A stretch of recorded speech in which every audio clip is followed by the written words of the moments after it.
हमारे YouTube channel में आपका स्वागत है।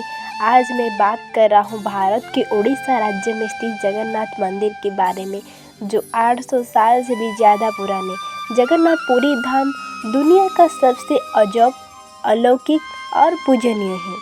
पौराणिक कथाओं के अनुसार राजा इंद्रद्युम्न की एक बार सपने में भगवान जगन्नाथ के दर्शन हुए थे। सपने राजा से गुम्फा को ढूंढकर मूर्ति की स्थापित करने की कहा था। इसके बाद राजा इस मंदिर को बनाया था।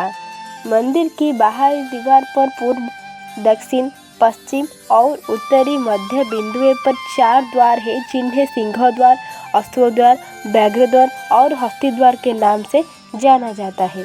सिंह द्वार के उत्तरी भाग के प्रवेश द्वार पर पतितपावन की छवि है।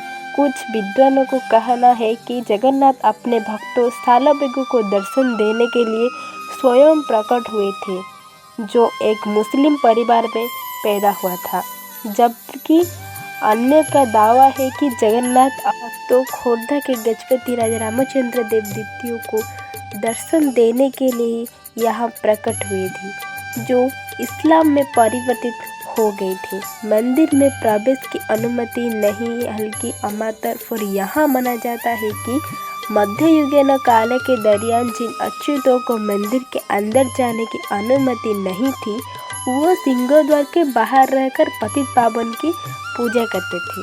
प्रवेश द्वार के बाद बाहर घेरे के पूर्वी द्वार से आंतरिक घेरे तक 22 सीढ़ियाँ हैं, जिन्हें 22 पहाड़ नाम के जाना जाता है।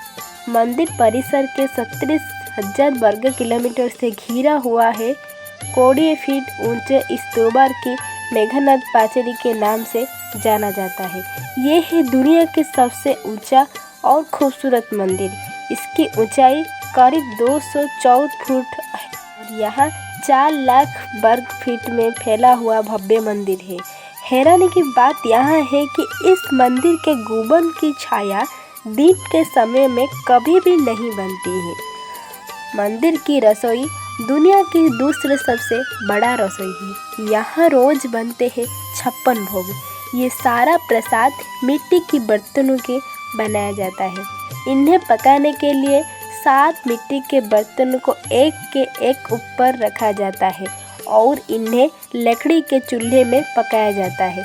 सबसे खास बात यह है कि सबसे नीचे रखे बर्तन का खाना बाद में पकता है। यह एक और ये खास बात यह है कि इस महाप्रसाद को चाहे 10,000 लोग या 10 लाख लोग, ना ही कभी कम पड़ती है ना ही कभी ज़्यादा।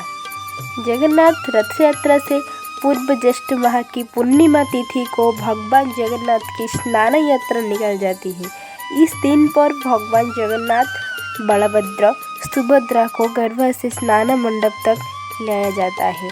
देवताओं को स्नान करने के लिए जल जिस कुएं से निकल गया उसे गर्भ सेवादार सोना कुआं कहते में 108 घड़ों के जल उपयोग किया जाता है। सुगंधित फूल, चंदन, कस्तूरी को स्नान में मिलाया जाता है। स्नान की रस्म पूरी होने के बाद भगवान को सादा वेश पहनाया जाता था। दोपहर में भगवान जगन्नाथ, देवी सुभद्रा और बलभद्र की मूर्तियों को फिर से हाथी वेश यानी भगवान गणेश रूप में तैयारी किया जाता है। मान्यता है कि पूर्णिमा स्नान में ज़्यादा के कारण भगवान बीमार हो जाती है, इसलिए उनका उपचार किया जाता है। इस दौरान उन्हें कई औषधियाँ दिया जाता है। भगवान का स्वास्थ्य खराब होने की वजह से ही 15 दिन भक्तों के लिए दर्शन बंद कर दिया जाता है। इतने दिन वो अनसर घर में रहता है। आषाढ़ कृष्ण दशमी तिथि को मंदिर में चक्र विजय नीति होते हैं, जो जगन्नाथ के सेहत में सुधार का प्रतीक है। आषाढ़ शुक्ल प्रतिपदा तिथि को भगवान जगन्नाथ, बलभद्र और सुभद्रा पूर्ण रूप से स्वस्थ हो जाते हैं और इस दिन मंदिर के कपाट खोले जाते हैं और भगवान दर्शन देते हैं। हिंदू कैलेंडर अनुसार ओडिशा के पुरी में प्रतिवर्ष आषाढ़ माह की शुक्ल पक्ष की द्वितीय तिथि को भगवान जगन्नाथ की रथ यात्रा निकल जाती है। रथ यात्रा में 3 रथ हैं। बलराम जी का रथ, को ताड़ध्वज कहते हैं, जिसका रंग लाल और हरा होता है। देवी सुभद्रा के रथों को दर्पदलन कहा जाता है, जो काले या नील और लाल रंग की कहता है। जगन्नाथ के रथ को नंदीघोष कहते हैं। इनका रंग लाल और पीला होता है। सबसे आगे बलराम जी का रथ, उसके बाद देवी सुभद्रा का रथ और सबसे पीछे जगन्नाथ का रथ हो। तीनों रथों को मोटी रस्सियों से खींचकर 4 किलोमीटर दूर गुंडीचा मंदिर से ले जाता है। इस मंदिर में 7 दिनों के लिए विश्राम करते हैं। गुंडीचा मंदिर में भगवान जगन्नाथ के दर्शन को आड़प दर्शन कहा जाता है। आषाढ़ माह की दशमी को सभी रथ पुनः मुख्य मंदिर की प्रस्थान करते हैं। रथ की वापस की इस यात्रा की रस्म को बाहुड़ा यात्रा कहते हैं। दोस्तों, वीडियो पसंद आए तो लाइक, शेयर, सब्सक्राइब जरूर करिए।